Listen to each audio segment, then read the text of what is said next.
Felipe Pantone és un dels artistes visuals més internacionals que tenim. Des del seu estudi de Massanassa ven unes obres que tenen com a base el color i parlen del futur tecnològic. Ha exposat a tot el món. Avui ho fa per primera vegada a València, al centre del Carmen. I com és costum, manté l'anonimat. No s'ha deixat veure davant les càmeres.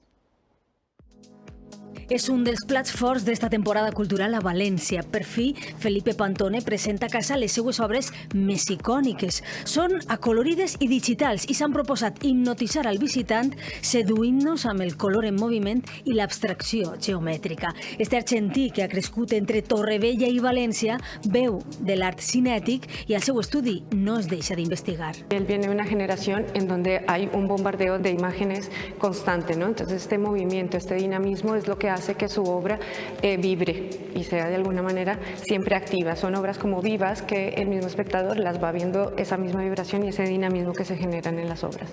La benvinguda a la sala ens la dona este gran mural amb els colors del Pantone que més el representen i que se trenquen amb espills al nostre pas. Just davant, l'adolescència pintant grafitis es fa obra d'art després de permetre's ballar en l'aire amb els traços. Es muy performática de este movimiento de gráfico en el aire que se genera, se traspasa a una escultura.